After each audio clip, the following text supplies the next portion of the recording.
Breaking this news, this is a terror attack. इस terror attack की योजना बिल्कुल सैनिक सटीकता से बनाई गई थी। हम कह सकते हैं कि इस तरह का हमला एक युद्ध छेड़ने जैसा ही है। 10 लोगों ने 1,90,00,000 लोगों के शहर की धड़कन रोक दी। We were absolutely numb.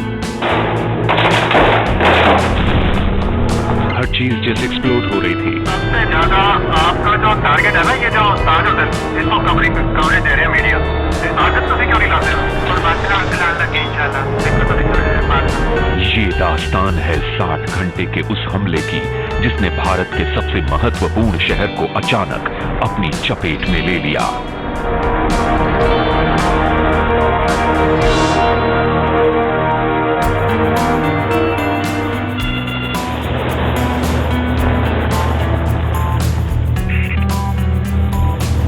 Rubber की एक डोंगी मुंबई के दक्षिणी तट के पास पहुंची। सामने मौजूद मछुआरों की बस्ती एकदम सुनसान थी। लगभग हर कोई अपने घर में बैठा टीवी पर भारत और इंग्लैंड का क्रिकेट मैच देख रहा था, लेकिन एक शख्स को इस मैच में कोई दिलचस्पी नहीं थी। रात के खाने के बाद सिगरेट पीने के लिए बाहर निकले भरत टंडेल को एक अजीब नजारा दिखा। रबर की एक डोंगी में आधुनिक लिबास पहने 10 नौजवान जेटी पर पहुंचे। उसके बाद वो लोग अपना पीठ पर बैग उठाया, 2 आदमी लोग आगे गया। मैंने पूछा क्या है इसमें? टेंशन मत दे, मेरे को बोलता है। 2 लोग डोंगी में ही रह गए और वो शहर के दूसरे हिस्से की ओर बढ़ गए। टंडेल ने इसके बारे में जब तक रिपोर्ट की तब तक काफी देर हो चुकी थी। डोंगी से उतरे 8 लोग मेन रोड की तरफ बढ़ गए। ये इस शहर के लिए एक आम रात थी, लेकिन जल्दी ही सब कुछ बदल जाने वाला था। ये 8 लोग जिस जेटी पर उतरे थे उससे लगभग 1 किलोमीटर उत्तर में मशहूर Taj Mahal palace and tower hotel है। ये एक हेरिटेज 5 स्टार होटल है और पिछली 1 सदी से ज्यादा समय में राजाओं, राष्ट्रपतियों, उद्योग जगत की बड़ी हस्तियों और रॉक स्टार्स को अपना मेहमान बना चुका है। ताज होटल में ठहरे जॉन फेस्को कारोबार के सिलसिले में मुंबई आए थे। ये अपनी गर्लफ्रेंड डारा हुआंग को शहर घुमाने के लिए निकले। डारा पहली बार मुंबई आई थीं और वो शहर के नजारे देखकर बहुत खुश थीं।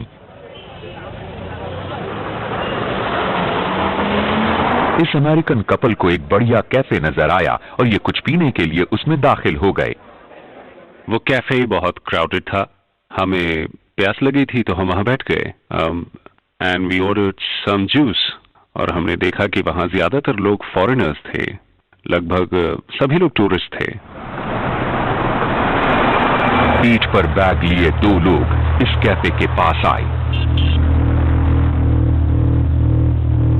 किसी ने भी उन पर गौर नहीं किया। जॉन और डारा को अंदाजा नहीं था कि बाहर मौजूद ये दोनों उनकी जिंदगी को हमेशा के लिए बदल देने वाले थे। एक्सप्लोजन को सुनकर लगा कि वो कोई बॉम्ब है। That was my first reaction. And then ऐसा लग रहा था जैसे हर चीज एक्सप्लोड हो रही है, तो मैंने सोचा मैं जल्दी से झुक जाऊं, पर उस वक्त तक हम सही सलामत थे। और फिर मुझे एहसास हुआ कि ये किसी तरह का बॉम्ब एक्सप्लोजन नहीं था, बल्कि कैफे में फायरिंग हो रही थी। एंड देन मैंने डारा से कहा कि नीचे झुक जाओ। लकीली हमारे सामने एक कॉलम था, कंक्रीट कॉलम। फ्लोर पर ग्लास के टुकड़े फैले हुए थे। मुझ पर किसी के ब्लड के छींटे गिरे। हमें पता ही नहीं था कि 2 शूटर्स हैं। एंड देन फायरिंग बंद हो गई और डारा वहां से उठी और रेस्टोरेंट से बाहर भागी और मैं भी उसके पीछे भागा। जॉन और डारा छिपने की जगह ढूंढने के लिए कोलाबा की सड़कों पर दौड़ रहे थे, लेकिन अब तक इन्हें पता नहीं था कि जिस ताज होटल की ओर वो बढ़ रहे थे, गोली चलाने वाले लोग भी वहीं जा रहे थे। नोबडी न्यू वहां हो क्या रहा है, किसी ने कुछ नहीं देखा। एंड देन सडनली हमें फिर से आवाज सुनाई दी गन फायर की। जिस समय दो बंदूकधारियों ने ताज होटल और कैफे पर गोलीबारी की, लगभग उसी समय मुंबई के एक और लैंडमार्क पर हमला होने जा रहा था।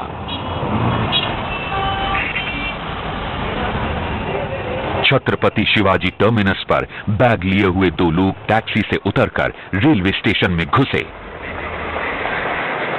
टैक्सी ड्राइवर को पता नहीं था कि वो टैक्सी में एक जानलेवा पैकेट छोड़ गए हैं, जो 1 घंटे बाद फटने वाला बम था। इस स्टेशन से हर रोज लगभग 35 लाख लोग गुजरते हैं। उस शाम भी प्लेटफॉर्म्स पर भारी भीड़ थी। ये दोनों लोग एक टॉयलेट की ओर बढ़े।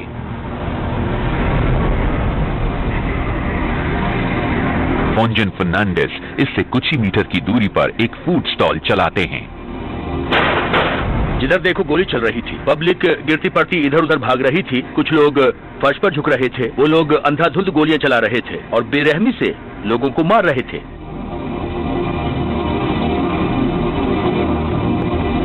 कांस्टेबल जिलू यादव स्टेशन के दूसरे हिस्से में तैनात थे। गोलीबारी की आवाज सुनकर वो इस तरफ आए। जब मैं यहाँ आया तो मैंने देखा कि वहाँ जो है प्लेटफार्म के 4 नंबर के सामने बैठ के वो अपनी मैगजीन भरा था। तो मैंने उस सिपाही को इशारा किया कि क्या देख रहे हो, मारो उसको। तो उसने फायर नहीं किया। तो मैं उसके पास दौड़ के आया, मैंने उसकी राइफल ली और मैंने फायर करने के तुरंत बाद वो मेरे ऊपर एकदम फायर करने लगे। इससे मैं उस सिपाही को लेकर के दीवार के किनारे चिपक गया। पुरानी राइफल से लैस रेलवे पुलिस के लोगों का निशाना चूक गया।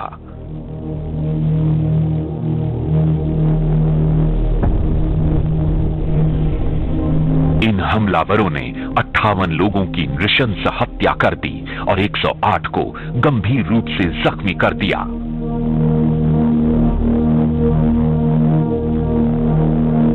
पच्चीस साल की नफीसा कुरैशी और इनके परिवार की ट्रेन छूट गई थी। मेरे को मतलब पैर पे गोली भी लग गई, तो मुझे ये भी नहीं मालूम कि मेरे पैर में गोली लग गई। और फिर मेरी लड़की मतलब मुझे आवाज दी थी जबकि अम्मी कर, तो मैं एकदम उसको, ये भी मेरी हिम्मत नहीं हुई कि मैं उसको साइड में देखूं। मतलब वो जगह पे मतलब गोली लगने में ऑफ हो गई थी। वो लोग ना किसी को देखे नहीं, ना बच्चा देखे, ना बड़ा देखे, ना बूढ़ा देखे, ना जवान देखे। मजहब की तो एक बात है, उसमें तो सभी लोग घायल हुए, हिंदू मुस्लिम सभी थे घायल। We're now breaking this news. This is a terror attack. This has all the makings of a terror attack on Mumbai. Let me cross over to Rohit Chandavarkar. We can confirm now that police are saying that this is south Mumbai में कम से कम 3 जगहों पर हमला हो रहा था और television network इसका सीधा प्रसारण कर रहे थे। पहली बार न्यूज देने के लगभग 20 मिनट बाद, बल्कि 10 बजे के बाद न्यूज चैनल्स को यह एहसास हुआ कि ये टेररिस्ट अटैक है। बल्कि 15 से 20 मिनट का समय यह जानने में लगा। और अगर आप इस समय को देखें तो पुलिस को भी इसे कंफर्म करने में इतना ही वक्त लगा। ताजमहल होटल में हो रही फायरिंग सुर्खियों में थी। इस होटल में लगभग 1000 मेहमान थे। हेरिटेज विंग की 6ठी मंजिल पर 69 साल के बैंकर KR राममूर्ति बेचैन थे। उन्हें सिर्फ इतना ही पता था कि होटल में गोलीबारी हो रही थी।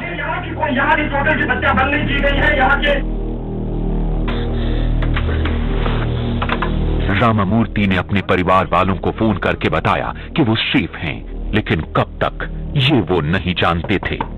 तभी दरवाजे पर किसी ने दस्तक दी। कुछ ही सेकंड्स में गोलियों की आवाज आने लगी। वो अपने बाथरूम की ओर भागे, लेकिन उसे लॉक करने से पहले ही 2 लोगों ने जबरन दरवाजा खोल दिया। राममूर्ति को बंधक बना लिया गया। अगले 2 घंटों तक वो इन हमलावरों को अपने कमरे का इस्तेमाल कमांड सेंटर की तरह करते हुए देखते रहे।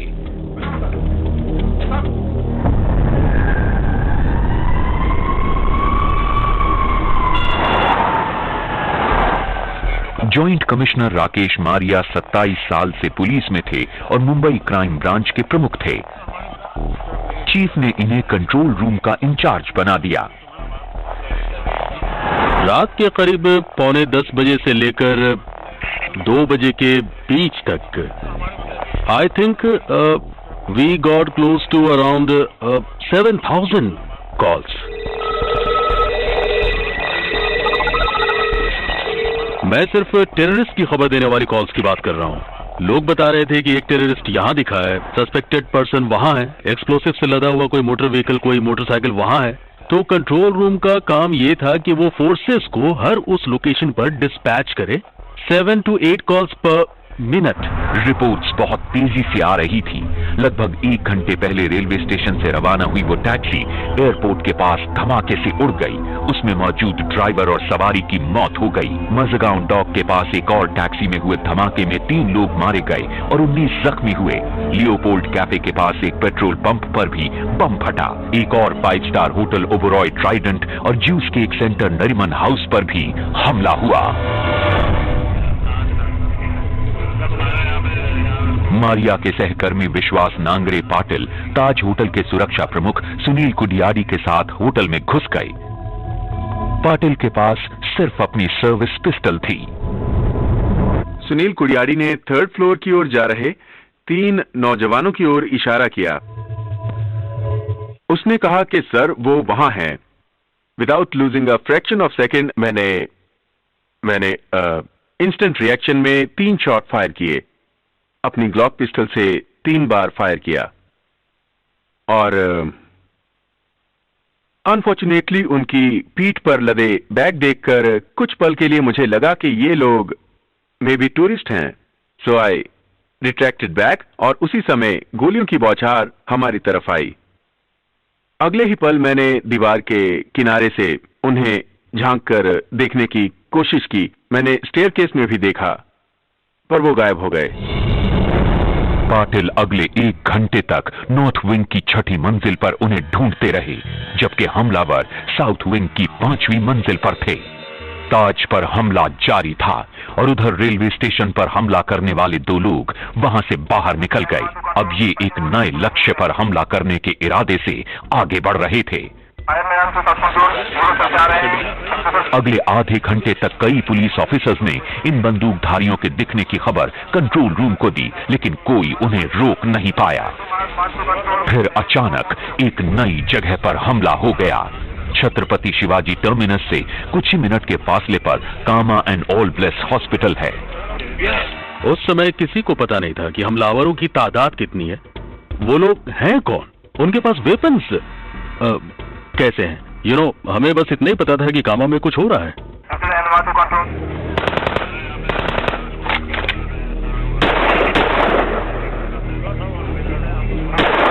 स्टेट एंटी टेरर स्क्वाड में हेमंत करकरे राकेश मारिया के ही दर्जे के ऑफिसर थे। वो कामा हॉस्पिटल के पिछले दरवाजे की ओर गए। कार्बाइन्स और सर्विस पिस्टल से लैस 8 पुलिस वाले इस अस्पताल में जबरदस्त मुठभेड़ में लगे हुए थे, लेकिन ये लोग बुरी तरह से जख्मी थे और इन्हें बैकअप की जरूरत थी। फोर्स वहां पर थी और मिस्टर करकरे ने रात के 11:58 के आसपास हमें बताया कि उनकी कामा हॉस्पिटल में घुसने की प्लानिंग है। लेकिन ये आतंकवादी अपनी AK-47 और ग्रेनेड्स की मदद से पुलिस को अपने पास नहीं आने दे रहे थे। हैंड ग्रेनेड्स की वजह से दिक्कत हो रही थी। टेररिस्ट के सामने जब भी कोई बाधा आती थी या फिर उन्हें किसी जगह पर घेरने की कोशिश की जाती थी तो वो हैंड ग्रेनेड्स फेंक देते। पिछले गेट पर पुलिस तैनात थी, लेकिन आतंकवादी सामने के दूसरे गेट से भाग सकते थे। करकरे ने कंट्रोल रूम को कुछ और दस्ते भेजने को कहा, लेकिन उन्होंने उनके आने तक इंतजार नहीं किया। मुंबई पुलिस के 2 उम्दा अधिकारी एडिशनल कमिश्नर अशोक कामते और इंस्पेक्टर विजय सालस्कर उनके साथ थे। AK-47 से लैस ये तीनों लोग पुलिस की गाड़ी में अस्पताल के सामने के दरवाजे की ओर बढ़ने लगे, लेकिन ये इनके लिए एक भारी गलती साबित होने वाली थी। इन्हें पता नहीं था कि आतंकवादी भी अस्पताल से निकल चुके हैं।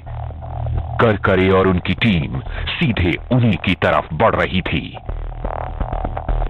वहीं एक बिल्डिंग की 14वीं मंजिल की खिड़की से एक शख्स इस नजारे को देख रहा था। मैंने उस तरफ से एक कार के आने की आवाज सुनी, which suddenly stopped. सो जैसे मैंने रुकने की आवाज सुनी, मैं उसे देखने के लिए खिड़की की तरफ गया।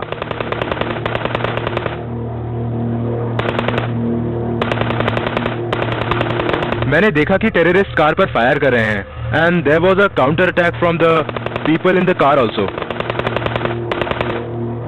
लेकिन उनमें से कोई बच नहीं पाया और ये सब 15 से 20 सेकंड में खत्म हो गया।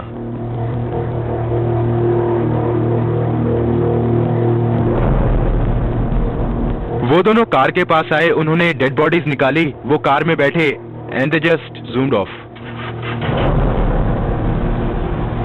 जब हमें ये खबर मिली कि उन तीनों की जान चली गई, यू नो, उस वक्त वी वर एब्सोल्युटली नंब। शहर के 3 बेहतरीन पुलिस अफसर शहीद हो चुके थे। आतंकवादियों की अनजानी तादाद शहर में घूम रही थी।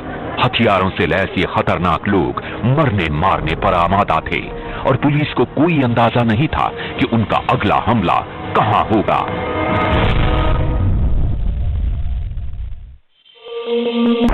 कई जगहों पर अंधाधुंध गोलीबारी, हथगोलों और बमों के धमाकों से मुंबई 3 घंटों से दहल रही थी।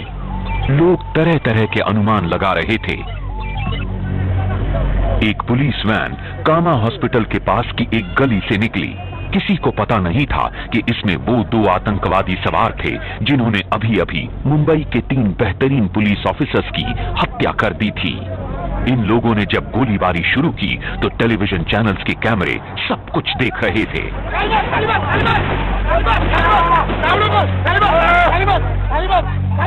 सादे कपड़ों में मौजूद एक पुलिस वाले के समेत 2 लोग मारे गए।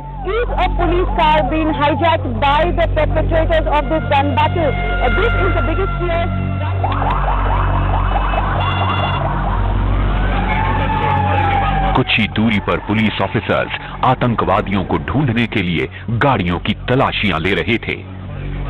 संजय गोविलकर की शिफ्ट खत्म हो चुकी थी, लेकिन संकट की इस घड़ी में वो भी अपने साथियों के साथ ड्यूटी पर लौट आए। वायरलेस मैसेज पे हमें लगातार ये मैसेज मिल रहे थे कि ताज ओबेरॉय वीटी में फायरिंग हो रही है। वहाँ पे काफी टेंस माहौल था। पुलिस कंट्रोल रूम ने ऑफिसर्स को आगाह किया कि आतंकवादी अब पुलिस वैन को छोड़कर सिल्वर कलर की बड़ी गाड़ी में उत्तर की ओर बढ़ रहे हैं।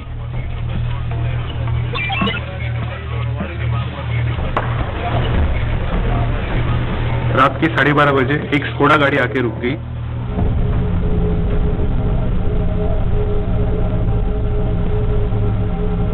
वो गाड़ी तकरीबन बैरिकेड्स के 50 फुट दूरी पे खड़ी थी।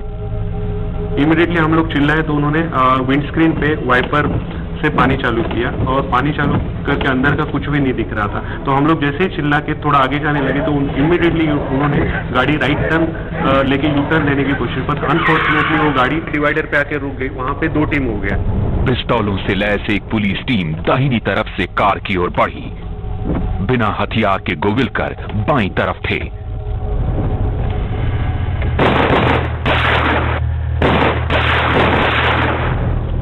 इस गोलीबारी में एक आतंकवादी मारा गया और दूसरा जख्मी लग रहा था। सिर्फ लाठी से लैस ऑफिसर तुकाराम ओंबले इस जख्मी आतंकवादी की ओर बढ़े। जैसे ही उन्होंने किया तो हम लोग सब लोग उनके साथ ही थे, पर बोलते हैं ना, कोई आगे बढ़ने पे फिर एक हौसला हो जाता है। तो उनकी बहादुरी की तो नो डाउट।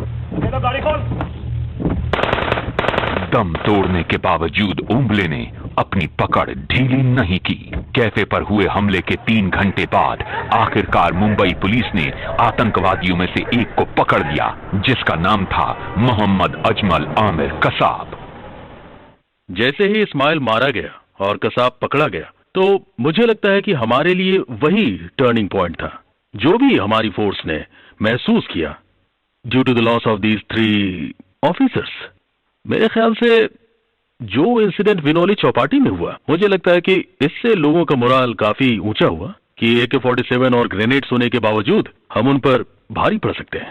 इस हमले में जिंदा पकड़े गए अकेले शख्स कसाब ने अगले कुछ दिनों में मारिया और उनकी टीम को बताया कि कैसे महज 10 लोगों ने 1 करोड़ 90 लाख की आबादी वाले शहर की सांसें रोक दी थी। कंट्रोल रूम में मौजूद राकेश मारिया ने नेशनल सिक्योरिटी गार्ड की elite anti terror commando unit को भेजने की मांग की, लेकिन इसके लिए उन्हें अगले दिन सुबह तक इंतजार करना था, क्योंकि ये कमांडो 1400 किलोमीटर से ज्यादा दूर दिल्ली के पास मौजूद अपने बेस से आने वाले थे। सुबह लगभग 1 बजे कंट्रोल रूम को एक दहला देने वाला संदेश मिला। एक इंडियन इंटेलिजेंस एजेंसी ने हमलावरों के सेल फोन की बातचीत पकड़ ली थी। और इस तरीके से जो है ना, बहुत सारे लोग जख्मी हैं, मारे गए हैं, और तकरीबन वो कह रहे हैं कि 50 फिदाई जो है ना, वो शहर पूरे में दाखिल है। पूरे शहर में इस वक्त फायरिंग हो रही है। इस बातचीत से ये साबित हो गया कि उनके हैंडलर्स टीवी पर देखकर ही उन्हें इंस्ट्रक्शंस दे रहे थे, ऑपरेशनल इंस्ट्रक्शंस, मोटिवेशनल इंस्ट्रक्शंस। सबसे ज्यादा आपका जो टारगेट है ना, ये जो ताज होटल, इसको कवरेज दे रहे हैं मीडिया। उस समय ये पता नहीं चल पाया कि ये हैंडलर कहां से फोन कर रहे थे। अमेरिका के फेडरल ब्यूरो ऑफ इन्वेस्टिगेशन को ये पता लगाने में लगभग 1 महीना लग गया कि ये नंबर पाकिस्तान में मौजूद थे। ताज के भीतर अपने कमरे में लाचार पड़े रामामूर्ति आतंकवादियों के फोन पर चल रही बातचीत के अंश सुन रहे थे। आग तुसी क्यों नहीं लाते और बचना अग लाने लगे इंशाल्लाह, देखो तुसी थोड़ी देर बाद ना। आतंकवादियों ने ताज के 4 कर्मचारियों को भी बंधक बना लिया था। ते शराब लेके कमरा खोलिया, जे गद्दे काट के क्लीन इकट्ठा करके आग लाओ बकायदा। 2-3 मकान से आग लाओ जिन्नी ला सकते हो। ठीक है। हैंडलर्स ने आतंकवादियों से होटल में आग लगा देने को कहा। वो जानते थे कि जलते हुए ताज होटल पर मीडिया जरूर गौर करेगा। Incredible pictures there, and quickly the events unfolded. They had reported smoke billowing out of the Taj Hotel. आग का इस्तेमाल ये आतंकवादी अपनी पोजीशन को बदलने और अपने हथियारों को रीलोड करने के लिए भी कर रहे थे। रामामूर्ति से 4 मंजिल नीचे पाटिल ने क्लोज सर्किट टीवी पर आतंकवादियों को हेरिटेज विंग की 2 ऊपरी मंजिलों पर घूमते हुए देखा, लेकिन इन्हें पक्का पता नहीं था कि उनकी तादाद कितनी थी। On the basis of CCTV footage, जिसमें सिर्फ 1/4 एरिया ही नजर आ रहा था, उससे नंबर ऑफ टेररिस्ट का अंदाजा नहीं लगा सकते थे। लेकिन फिर आतंकवादियों ने कैमरों को देख लिया और वो उन्हें तोड़ने लगे। अब पाटिल कमरों पर हमला करके आतंकवादियों को खत्म करने की योजना बना रहे थे, लेकिन कंट्रोल रूम ने उनसे कमांडोज के वहां पहुंचने तक रुकने को कहा। सुरक्षा बलों ने ताज से लगभग 650 मेहमानों को बाहर निकाल लिया था, लेकिन अब तक किसी को पता नहीं था कि भीतर और कितने लोग फंसे हुए थे। बचकर बाहर निकले कुछ लोगों ने मीडिया को बताया कि आतंकवादी अमेरिकी और ब्रिटिश पासपोर्ट वाले लोगों को अपना निशाना बना रहे हैं। जॉन और डारा निचली मंजिल पर लॉबी के पास के रेस्टोरेंट में छिपे हुए थे। फिर हमने कुछ बॉम्ब्स का एक्सप्लोजन सुना, फिर पैनिक फैल गया और सब कुछ शांत हो गया और हम और ज्यादा नर्वस हो गए। फिर हमें बताया गया कि दिल्ली से कमांडोज आने वाले हैं, लेकिन इसमें लगातार देरी हो रही थी। हम लोग उनके आने का बेसब्री से इंतजार कर रहे थे, waiting for them to arrive.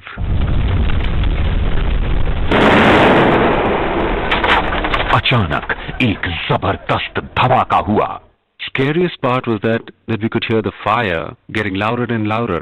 हम फील कर सकते थे कि दीवारें गर्म हो रही थीं। दरअसल जॉन ने 6ठी मंजिल पर हुए एक बम विस्फोट की आवाज सुनी थी। आतंकवादियों ने यह बम कुछ ही मिनट पहले राममूर्ति के कमरे के पास लगाया था।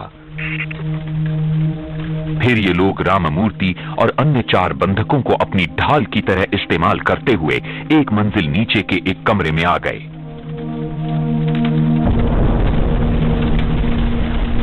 यहां आतंकवादियों को पहली बार आग से खतरा महसूस हुआ।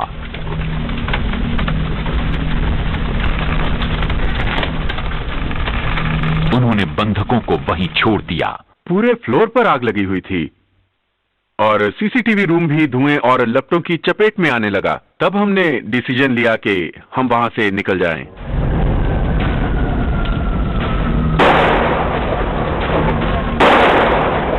सुरक्षा बलों ने ताज को घेर रखा था। भीतर फंसे लोग निकल भागने की पूरी कोशिश कर रहे थे।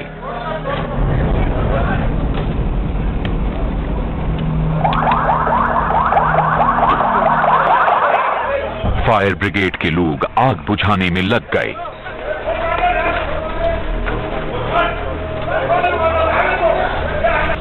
उन्हें दूसरी मंजिल से इशारा कर रहा एक बुजुर्ग नजर आया।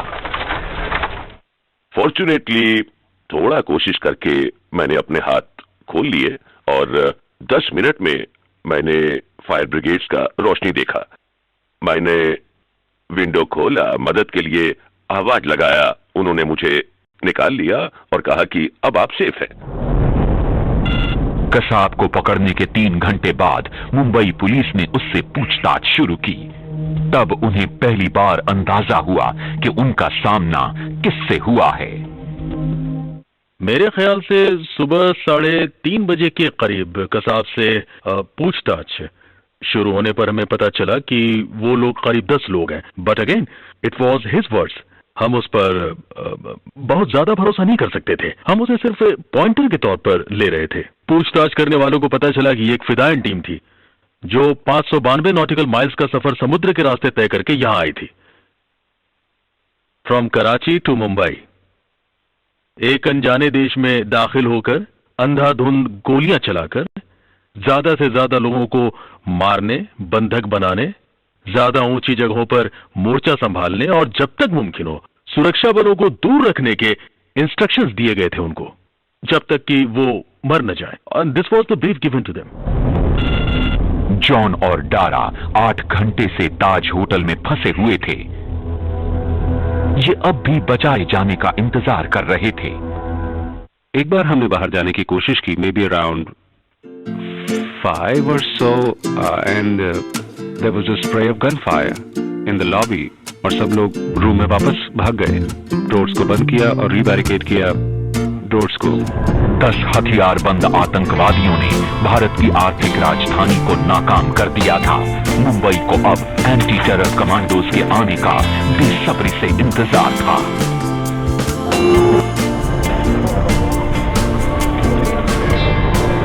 मुंबई के इतिहास में ये बंधक बनाए जाने की सबसे भयानक घटना थी। कम से कम 100 लोग मारे जा चुके थे, जिनमें 16 पुलिसकर्मी थे। महज 8 आतंकवादियों ने मुंबई में 2 5 स्टार होटल्स और जूस के एक लोकल कम्युनिटी सेंटर पर कब्जा कर लिया था। देखिए इस वक्त हालात यही है कि गोलियां अंदर से ताबड़तोड़ चल रही हैं। Another set of pictures there of very determined looking groups. This is the आखिरकार नेशनल सिक्योरिटी गार्ड के लगभग 200 कमांडोज इस बेबस शहर में पहुंचे। एनएसजी के डायरेक्टर जनरल जे.के. दत्त अब हालात को स्थानीय पुलिस से अपने हाथ में लेने को तैयार थे। उन्होंने कमांडोज को 3 समूहों में बांटकर अब भी हमला झेल रही 3 जगहों पर रवाना कर दिया। लेकिन मौके के मुताबिक रणनीति बनाने और ऑपरेशन ब्लैक टॉर्नेडो शुरू होने में अभी और 3 घंटे का वक्त लगने वाला था।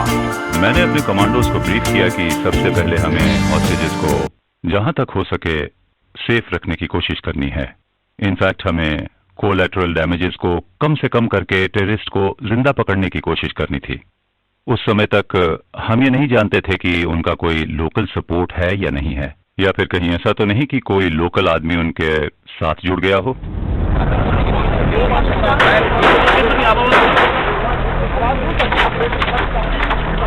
कमांडोज की आधी टीम ने ताज होटल पर कार्रवाई शुरू कर दी।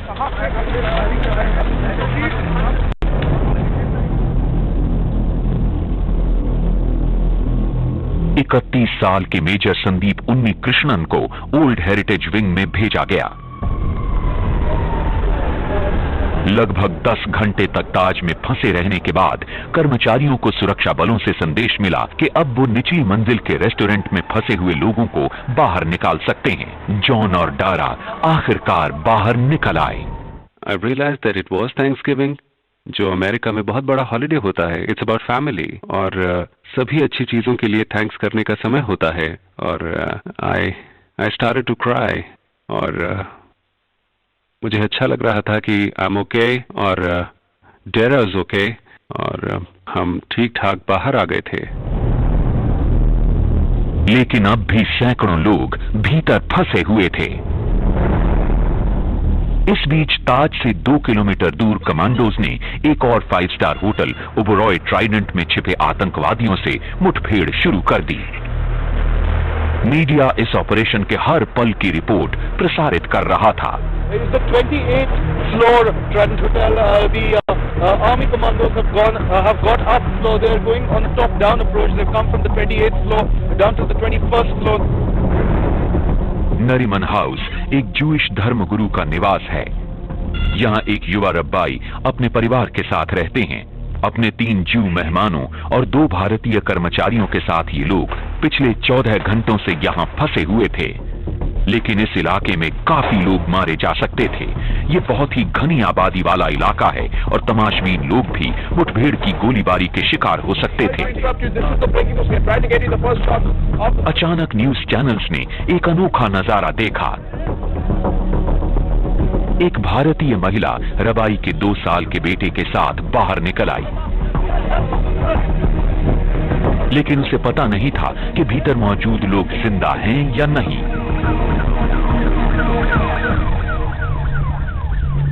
इधर ताज 18 घंटे से ज्यादा समय से आतंकवादियों के कब्जे में था। पिछले 6 घंटों में मेजर संदीप की टीम ने 5वीं और 6ठी मंजिल को खाली करा दिया था, लेकिन आतंकवादियों का कहीं कोई पता नहीं था।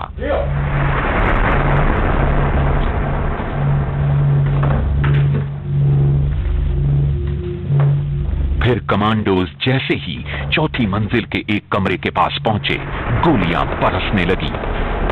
इसके बाद हुई मुठभेड़ में आतंकवादियों ने हथगोले फेंके, कमरे में आग लग गई और आतंकवादी भाग गए।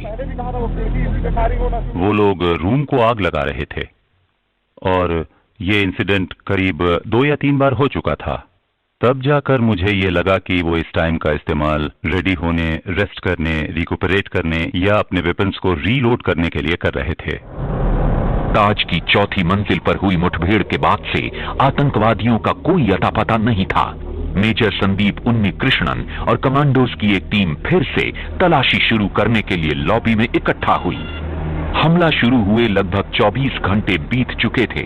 लोग अब भी भीतर फंसे हुए थे, इसलिए कमांडोज ने एक अलग तरीका अपनाया। वो सेंट्रल स्टेयरकेस की तरफ बढ़ गए। वो जानते थे कि उन पर किसी भी तरफ से हमला हो सकता है, लेकिन वो जोखिम लेने को तैयार थे। कश्मीर में आतंकवादियों के खिलाफ कार्रवाई के अनुभव वाले मेजर संदीप बेखौफ होकर उनकी अगुवाई कर रहे थे। उन्होंने ये रिस्क उठाया था। ये कोई किसी को सिखाता नहीं है। इस तरह के रिस्क उठाने का जज्बा हर किसी में नहीं होता और मेरा ये मानना है कि उनमें ये जज्बा कूट कूट कर भरा हुआ था। संदीप और उनका पार्टनर पहली लैंडिंग तक पहुंचे। अचानक उन पर हमला हुआ और एनएसजी को पहला नुकसान हुआ। मेजर संदीप उन्नी कृष्णन गंभीर रूप से जख्मी हो गए। मुझे ये मालूम पड़ा टीवी न्यूज से on 28th morning somewhere around 9:45 after 9:45 शायद 10 बजे, और मैंने कुछ टाइम के लिए इसे छुपाए रखा। वाइफ को कैसे बताता हमारा बेटा नहीं रहा। कमांडोज के पास अपने शहीद हुए साथी का शोक मनाने का वक्त नहीं था। वो सुबह तक संदीप के शव को नहीं निकाल पाए। The amount of ammunition that these terrorists have is such that it could keep them going till this evening, and that's what the NSG is worried about, which is why they are treading very 36 घंटे के सीधे प्रसारण से पूरी दुनिया खौफजदा थी। ये America पर 11 सितंबर के हमले जैसा था। कोई नहीं जानता था कि आखिर कौन इसके निर्देश दे रहा है और आतंक फैलाने के अलावा उनका मकसद क्या है। Big news coming out of Nariman House. 3 camera positions tell the entire story. NSG commandos were para-dropped under the cover of heavy fire from surrounding. Intelligence agencies ने बताया कि टेररिस्ट को गाइड करने वाले हैंडलर्स लाइव न्यूज को देखकर हालात पर नजर रख रहे हैं। कुछ ही मिनटों में भारत सरकार ने न्यूज चैनल्स को लाइव टेलीकास्ट रोकने का निर्देश जारी कर दिया। You can't tell television channels to come to the scene of the operation of a terror attack, then tell us later on that you were compromising security. If you felt that TV channels were compromising security at these sites, keep us away. Create a system by which we get the information on a regular basis. I think that didn't happen. I can't blame the media. Authority को ये चीज पहले ही media को बता देनी चाहिए थी कि जिस तरह यहां भारत के लोग इस हमले का लाइव टेलीकास्ट अपने टेलीविजन पर देख रहे थे, वैसे ही अंदर बैठे टेररिस्ट भी इस चीज को लाइव देख पा रहे थे और साथ ही उनके कंट्रोलर्स भी, चाहे वो जहां भी बैठे थे, वो इसे लाइव देख रहे थे। मेरे ख्याल से अथॉरिटी का जो रिस्पांस था वो स्लो और डेफिशिएंट था।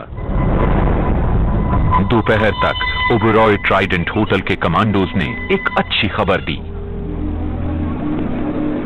जहाँ पे 2 टेररिस्ट थे जिन्होंने फायरिंग की थी, उनको आज न्यूट्रलाइज कर दिया गया है। वो होटल भी अब पूरा हमारे कब्जे के अंदर है। कमांडोज ने 90 से ज्यादा लोगों को बचा लिया, लेकिन 35 लोग मारे जा चुके थे, जिनमें से 9 फॉरेनर्स थे।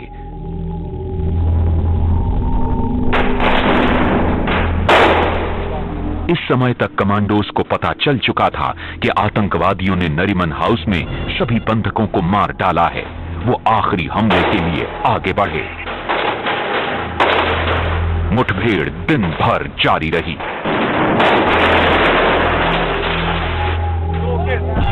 उस शाम कमांडोज ने बाहर आकर बताया कि भीतर 2 आतंकवादी मारे गए हैं। उन्होंने 5 जूइश हॉस्टेजेस की लाशें भी बरामद की। ये रबाई, उनकी पत्नी और 3 मेहमानों की लाशें थी। अगले कुछ महीनों में जानकारों ने ये आशंका जताई कि इस हमले की साजिश रचने वाले लोगों ने जूस को इस मकसद से निशाना बनाया था कि भारत और इजराइल के बीच बेहतर होते रिश्ते खराब हो जाएं। तीसरे दिन की आधी रात को ओबेरॉय और नरीमन हाउस में गोलीबारी रुक गई, लेकिन ताज के आसपास की सड़कों पर अब भी गोलियों की आवाजें गूंज रही थी। ताज के बाहर तैनात सुरक्षा बलों के स्नाइपर्स इस हेरिटेज होटल के नॉर्दर्न विंग की खिड़कियों पर निशाना लगा रहे थे। ऑपरेशन ब्लैक टॉर्नेडो को शुरू हुए लगभग 40 घंटे हो चुके थे। कमांडोज ने 4 टेररिस्ट को लॉबी के पास एक बार और पहली मंजिल के एक रेस्टोरेंट के बीच घेर लिया था। आतंकवादियों के पास कोई बंधक नहीं थे, लेकिन ये हथियार डालने के मूड में भी नहीं थे।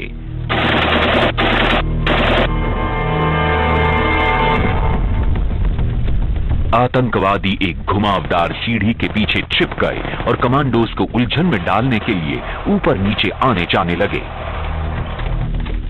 एनएसजी को लगा कि शायद यहाँ टेररिस्ट के 2 ग्रुप्स हैं, one on the first floor and the second on the ground floor.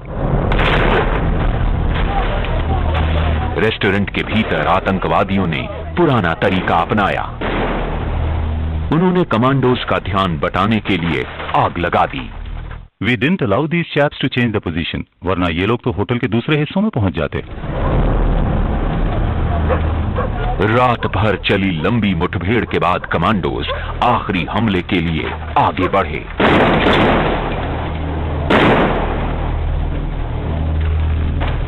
उन्होंने हर तरफ ग्रेनेड्स फेंके।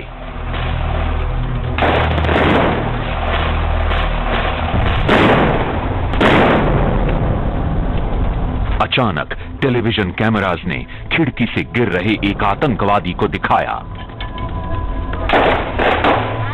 बाहर तैनात कमांडोज ने उसे छलनी कर दिया, लेकिन भीतर और 20 मिनट तक फायरिंग चलती रही।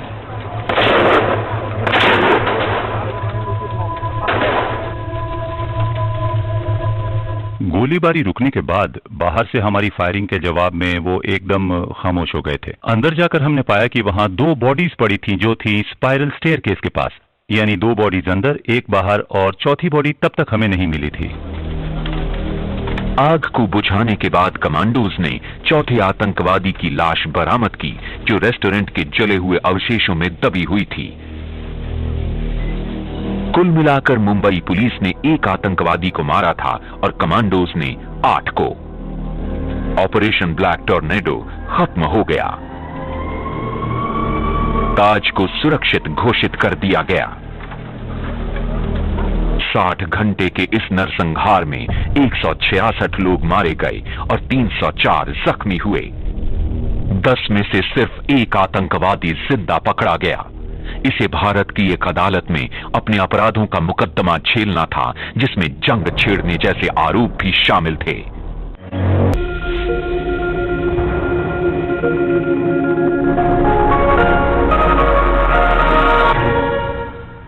In terms of one nation attacking another nation,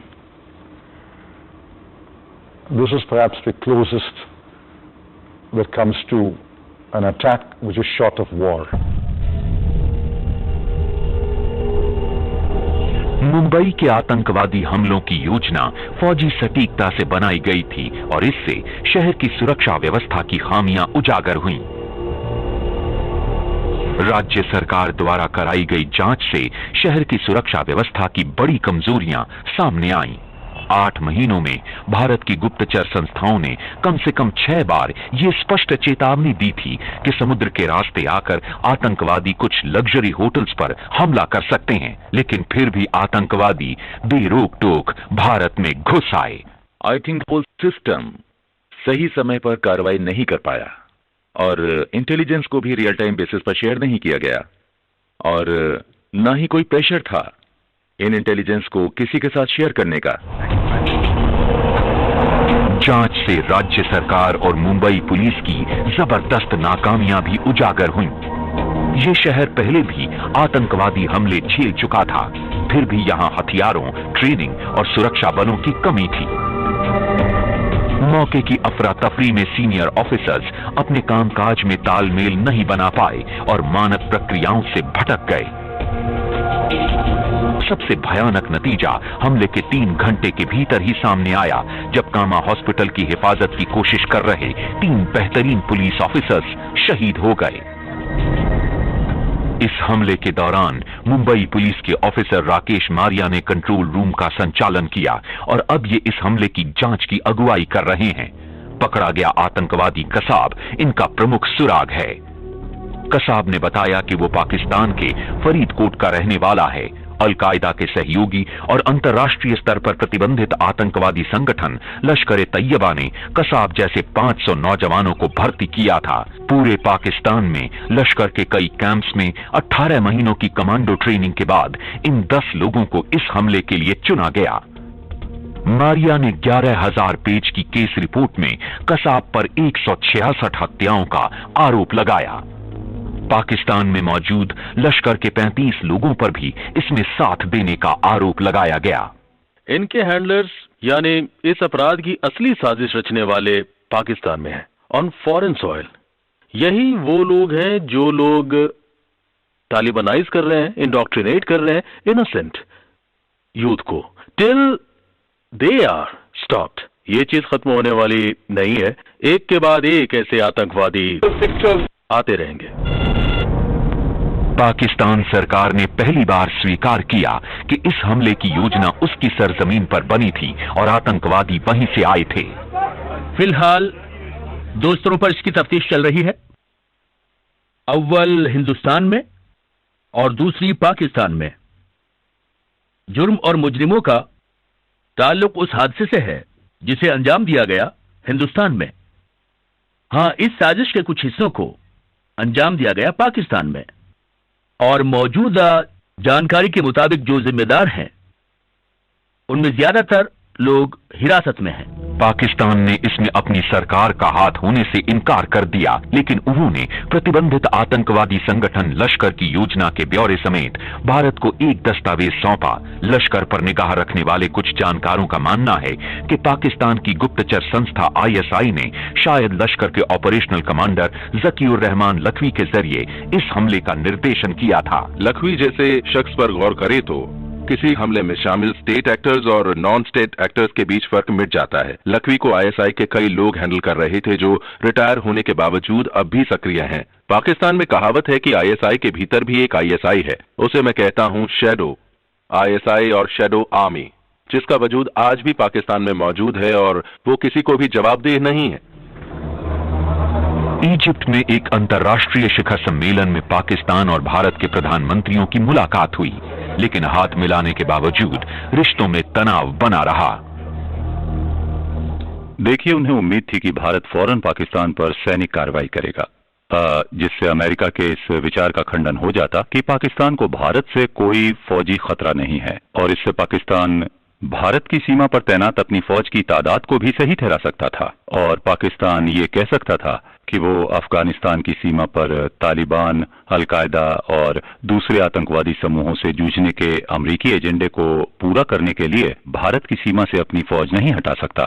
फौजी मामलों के जानकारों का मानना है कि 26 नवंबर के हमलों की साजिश रचने वालों का इरादा परमाणु हथियारों से लैस ऐसे दो देशों को जंग के करीब पहुंचा देना था जो पहले भी अक्सर उलझते रहे हैं। मुंबई को इसका नतीजा झेलना पड़ा, लेकिन ये शहर अब अपनी सुरक्षा चाक चौबंद कर रहा है। अब यहां और भारत के 3 अन्य शहरों में भी एनएसजी का बेस है, ताकि भविष्य में हमलों पर तुरंत कार्रवाई की जा सके। शहर की पुलिस संकट के समय अपनी मानक प्रक्रियाओं में सुधार कर रही है और नए हथियारों और साजो सामान समेत आधुनिकीकरण की $2 करोड़ 64 लाख की योजना बनाई गई है। हमले के कुछ ही घंटों के भीतर रेलवे स्टेशन सामान्य रूप से कामकाज करने लगा था। ट्राइडेंट होटल और ताज टावर 1 महीने के बाद फिर से खुल गए। हमले के महज 4 दिन बाद लियोपोल्ड कैफे फिर से लोगों से भर गया। इसके मालिक ने गोलियों के निशान को यादगार के रूप में आज भी संजो कर रखा है।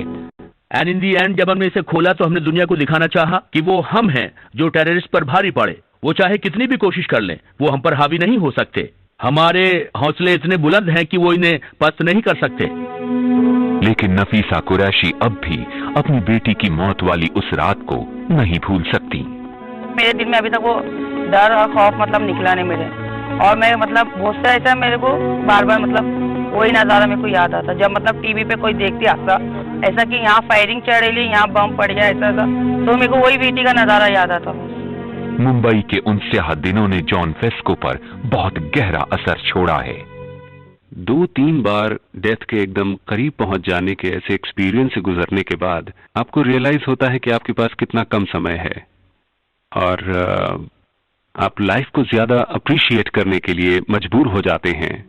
आतंकवादियों ने लोगों की नृशंस हत्याएं की, लेकिन मुंबई के आतंकवादी हमले ने आतंकवाद से लड़ने के भारत के इरादे को और मजबूत कर दिया। No country is safe. Every country must remain vigilant 24/7. और जब तक हम साथ मिलकर आतंकवाद को जड़ से खत्म नहीं कर देते, कोई भी देश सुरक्षित नहीं।